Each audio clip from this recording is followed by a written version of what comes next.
Има един вид безпокойство, което не се появява на изследванията, но което разрушава живота тихо. Това е онова усещане, че умът никога не спира, сърцето никога не почива и тялото никога не следва ускорения ритъм на главата. Събуждате се уморени, заспивате изтощени, дишате накъсо и живеете в един вид състояние на постоянна готовност, сякаш нещо лошо ще се случи всеки момент. Няма значение какво има отвън, опасността винаги изглежда вътре. Съвременната тревожност е това. Война, която се случва без изстрели, но с дълбоки поражения. Тя ви кара да се биете срещу призраци, убеждава ви, че всичко може да се обърка, кара ви да си представяте диалози, които никога не са съществували, да репетирате конфликти, които никой не е започнал и да решавате проблеми, които дори не са се появили. Опитвате се да контролирате утрешния ден, сякаш е възможно да оформите непредвидимото. И в това невъзможно усилие да предвидите всичко, губите точно това, което би направило живота ви по-лек, настоящето. Епиктет е казал, че това, което ни смущава, не са нещата, а мнението, което имаме за тях. Това е фраза, която изглежда проста, но която разкрива ключа към цялата умствена сила, защото това, което ви побеждава, не е светът навън. Това е преувеличената, изкривена и тревожна интерпретация, която умът ви създава за него. Това е значението, което давате, тежестта, която поставяте, катастрофата, която предвиждате. Болката не е това, което се случва. Болката е това, което умът ви изгражда върху това, което се случва. И затова умствената сила не е да се родиш силен, не е да изтърпиш всичко мълчаливо, не е да се превърнеш в камък. Точно обратното е да се научиш да оставаш спокоен, дори когато светът се разпада, да поддържаш собствената си ос, когато животът се опитва да те дръпне във всички посоки. Да виждаш хаоса, без да му позволяваш да те ограби отвътре. Ако гледате това, може би сте уморени да бъдете роб на собствените си мисли. Уморени да се страхувате от това, което още не се е случило. Уморени да губите енергия с притеснения, които никога не стават реални. Уморени от това постоянно усещане, че нямате контрол над собствената си глава. И може би в дъното на душата си всичко, което искате, е да се научите да дишате отново, да си почивате отново, да мислите отново, да живеете отново. В това видео ще разберете точно как се случва това и как да излезете от този цикъл. Ще видите реалния, конкретен и човешки път, който умът извървява, за да излезе от хаотичното, тревожно и реактивно състояние и да достигне ниво на спокойствие, толкова дълбоко, че нищо външно не може да го разклати.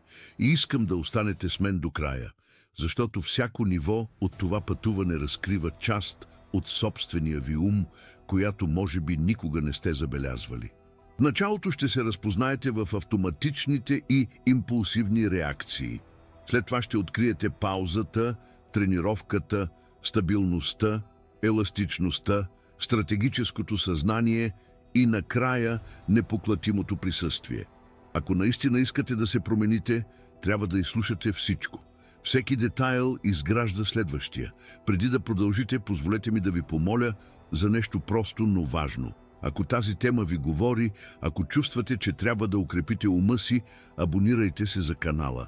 Тук публикувам съдържание за тези, които искат да озреят наистина, с дълбочина, яснота и реализъм. Никакви готови фрази, никаква евтина мотивация, само солидни, практични и трансформиращи размисли. И в коментарите ми кажете вашия град и вашата възраст.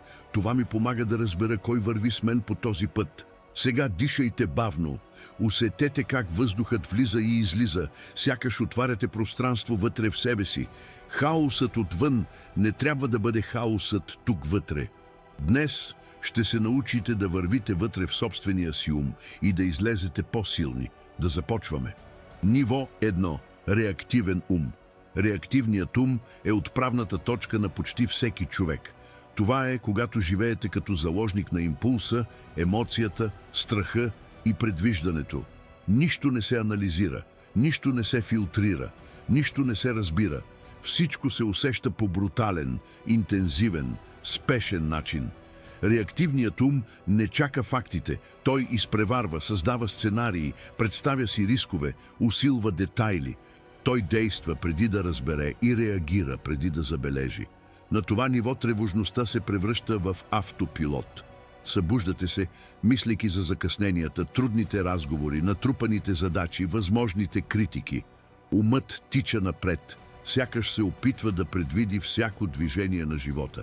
И в това постоянно усилие да се защитите, в крайна сметка живеете в състояние на напрежение, което никога не се изключва. Представете си някой, който се събужда посред нощ с ускорено сърцебиене, сякаш нещо сериозно ще се случи, или някой, който получава неутрално съобщение и веднага го интерпретира като отхвърляне, или някой, който усеща мълчание от друг човек и вече го превръща в изоставяне. Реактивният ум е емоционален усилвател. Всичко, което е малко, става огромно. Всичко, което е несигурно, става заплаха. Всичко, което е мълчание, става шум. Губите способността да се доверявате на собствените си сетива. Мисълта става по-голяма от реалността. И колкото повече се опитвате да контролирате това, което чувствате, толкова повече сте доминирани от собствения си страх. Истината е сурова, но освобождаваща. Не страдате от това, което се случва, а от това, което умът ви създава за това, което се случва. И въпреки това, от тук започва промяната. Хаосът е вратата, болката е предупреждението, тревожността е знакът, че трябва да преминете към следващото ниво. Ниво 2 – наблюдаващ ум. Наблюдаващият ум е първата реална стъпка към умствената сила. Това е, когато започнете да осъзнавате, че има разлика между това, което чувствате и това, което сте. Умът продължава да е шумен, продължава да е ускорен, продължава да създава сценарии, но сега има нещо ново вътре във вас – наблюдател. Това е онзи тих глас, който казва «тревожа се». Умът ми се опитва да ме изплаши. Това е само мисъл, а не истина. Тази малка дистанция променя всичко. Сякаш поставяте светлина в тъмна стая. Бъркотията все още е там, но сега виждате. Представете си някой, който е на път да избухне в раздразнение, но който си поема дълбоко въздух и осъзнава, това е само реакция на тялото ми. Или някой, който чувства страх и вместо да избяга от усещането го наблюдава. Или някой, който осъзнава, че създава трагичен умствен сценарий и избира да не вярва в него. Наблюдаващият ум не се опитва да изтрие хаоса, той се опитва да го разбере. И като го разбере, той го отслабва. Тук се ражда метакогницията, способността да виждаш собствената си мисъл като нещо, което се случва вътре в теб, а не като нещо, което те определя. Спираш да бъдеш бурята и започваш да бъдеш този, който гледа през прозореца. Облаците продължават да минават, но сега знаете, че те не са постоянни, не са лични, не са пророчески. На този етап се появява въпрос, който променя живота. Все още ли вярвам на всичко, което умът ми показва? Когато този въпрос се появи, сте готови за следващата стъпка – тренировката. Ниво 3 – трениран ум. Тренираният ум е мястото, където умствената сила започва да придобива реална форма. Тук откривате, че да мислиш добре е упражнение, а не талант, че емоцията не е присъда, че тревожността не е идентичност и че емоционалната дисциплина се изгражда ден след ден, жест след жест. Тренираният ум научава, че дисциплината не е твърдост, а постоянство. Не е да се втвърдяваш, а да се организираш. Не е да се затваряш, а да се насочваш. Започвате да избирате какво правите, когато се събудите, какво наблюдавате, какво подхранвате, какво отрязвате, какво позволявате да влезе в ума ви. Помислете за някой, който заменя автоматичния навик да се събужда и да се удави в известия с минута мълчание. Или някой, който решава да не отговаря веднага на провокация. Или някой, който дори уморен поддържа малка рутина, да оправи леглото, да пие вода, да се разходи малко, да диша дълбоко. Тези жестове са привидно прости, почти невидими, но събрани заедно, ден след ден, създават ум, който е по-центриран, по-ясен, по-присъстващ. Тренираният ум започва да разбира, че може да избира фокуса, да избира ритъма, да избира движението. Емоционалната тренировка превръща тялото в съюзник. Когато поддържате минимална рутина, тялото спира да иска спешност и умът спира да иска паника. Когато дишате правилно, мозъкът получава сигнал, че е в безопасност. Когато забавите действието, забавяте и интерпретацията. И тук се ражда нещо мощно – стабилността. Ниво 4. Стабилен ум. Стабилният ум е онова вътрешно състояние, в което драмата губи сила. Нещата спират да ви поглъщат. Проблемите спират да ви определят. Емоциите спират да ви отвличат. Сякаш по-дълбока ос се появява вътре във вас. Тих център, който ви държи на крака, дори когато всичко наоколо се колебае. Стабилният ум гледа на живота такъв какъвто е. Нито преувеличава, нито минимизира, нито фантазира нагоре, нито надолу. Просто наблюдава, организира, разбира и действа. Това е умът, който пита какво наистина се случва, какво зависи от мен, какво не зависи, коя е следващата полезна стъпка. Представете си човек, който получава трудна новина. Преди този човек би се сринал, би се отчаял, би създал хиляди катастрофални сценарии. Сега той диша, обработва, търси факти, организира решения. Не защото е станал студен, а защото се е научил да не бъде влачен от първоначалната емоция. Стабилността не елиминира хаоса. Тя просто решава да не бъде погълната от него. И красотата на това състояние е, че то е забележимо. Хората около вас започват да усещат вашата твърдост. Те ви се доверяват повече, успокояват се близо до вас, търсят ви, когато всичко се срине. Стабилният ум е безопасното пристанище в средата на бурята и той ви подготвя за етапа, в който не само издържате, но и се адаптирате – емоционалната еластичност. Ниво 5. Еластичен ум. Еластичният ум е, когато се научите да понасяте удар, без да се счупите. Това е, когато болката спира да бъде присъда и започва да бъде учител, и когато разочарованието спира да бъде поражение и започва да бъде тренировка. На този етап вече не се определяте от падането. Разбирате, че да грешиш е част от пътя, че да се провалиш е човешко, че да загубиш е неизбежно, че да страдаш не те намалява, те задълбочава. Емоционалната еластичност се случва, когато чувствате болката, но не си строите жилище вътре в нея. Когато паднете, но не се превръщате в падането. Когато страдате, но не се превръщате в страдание. Представете си някой, който губи голяма професионална възможност. Преди това би било интерпретирано като доказателство за неспособност. Сега този човек усеща удара, приема реалността и след това се реорганизира.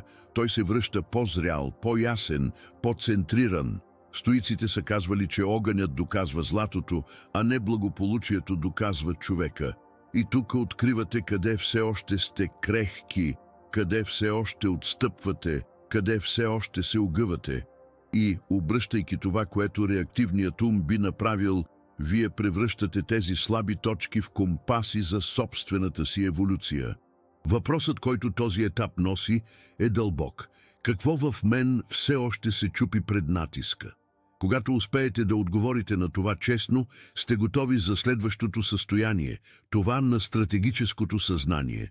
Ниво 6. Съзнателен ум.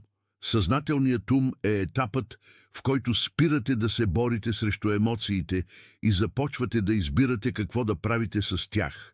Това е мястото, където импулсът губи контрол, където егото губи власт, където действието спира да бъде рефлекс и започва да бъде решение. Тук не отговаряте автоматично, анализирате, изчислявате, оценявате последици, въздействие, цена, намерение. Представете си някой, който е провокиран. Преди този човек би върнал провокацията, би реагирал с гняв, би защитил собственото си его. Сега той наблюдава жеста, усеща емоцията да се появява, оценява какво би спечелил, ако отговори, и решава да не влиза в играта. И това решение не идва от страх, идва от яснота. Съзнателният ум разбира, че да отговаряш на всичко е да губиш енергия. Разбира, че някои битки са покани за хаос. Разбира, че мълчанието често е стратегия, а не подчинение. Тук умствената сила започва да тежи в средата. Вашето присъствие става твърдо. Вашата дума започва да има стойност. Вашето мълчание започва да има авторитет. Мъдрият не печели всички войни. Мъдрият избира войните, които си струват. И когато стигнете до това ниво, осъзнавате, че почти никоя не си струва. И това дълбоко разбиране отваря пътя към най-рядкото от всички състояния. Ниво 7. Непоклатим ум. Непоклатимият ум е върхът на умствената сила. Не защото вече не чувства нищо, а защото нищо от това, което чувства, не е в състояние да го изтръгне от центъра. Това е състоянието, в което разбирате, че животът няма да бъде перфектен, но че можете да го преминете с достоинство, яснота и присъствие. Непоклатимият ум не се бори срещу света. Той върви с него, не изисква контрол, той избира посока, не реагира на хаоса, той го преминава. Представете си сериозна криза. Докато всички се отчаиват, някой диша, организира, приоритизира, разговаря, действа с яснота. Този човек не отрича реалността. Той отказва да бъде погълнат от нея. Това ниво е направено от дълбочина, а не от твърдост, от зрялост, а не от студенина, от приемане, а не от отказване. Непоклатимият ум не трябва да изглежда силен. Той не се стреми да докаже нищо. Той не търси признание. Той просто съществува по толкова центриран начин, че всичко наоколо се реорганизира около него. Това е тихо, плътно, спокойно присъствие, което не изисква глас. Това е вид сила, която преминава през поколения. Това е вид мир, който нищо не купува. Това е вид ос, която никой не може да отнеме. Това е съдбата на ум, който решава да озрее. Сега погледнете всичко, което сте изминали. Видяхте как е възможно да излезете от реактивния ум, който ви влачи, да преминете през наблюдаващия ум, който ви осветява, през тренирания ум, който ви организира, през стабилния ум, който ви успокоява, през еластичния ум, който ви укрепва, през съзнателния ум, който ви води, докато най-накрая стигнете до непоклатимия ум, който ви поддържа. Умствената сила не е магия, не е генетика, не е талант. Това е тренировка, това е яснота, това е повторение. Това е емоционална зрялост, приложена всеки ден в детайлите, които никой не вижда. Стоиците са казвали, че истинският мир се ражда, когато се научите да се фокусирате само върху това, което зависи от вас. И когато разберете това дълбоко, светът спира да ви доминира, защото нищо външно не може да бъде по-голямо от вътрешната яснота, която изграждате. В крайна сметка, силният ум не е този, който печели хаоса.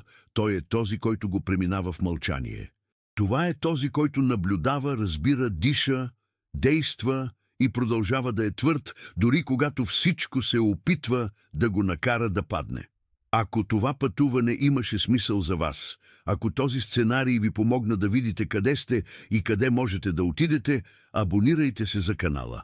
Тук продължаваме заедно към по-зрял, по-спокоен и по-съзнателен ум. И в коментарите оставете думата спокойствие, калма. Не като автоматичен жест, а като напомняне за това, което избирате да изградите вътре в себе си от днес нататък.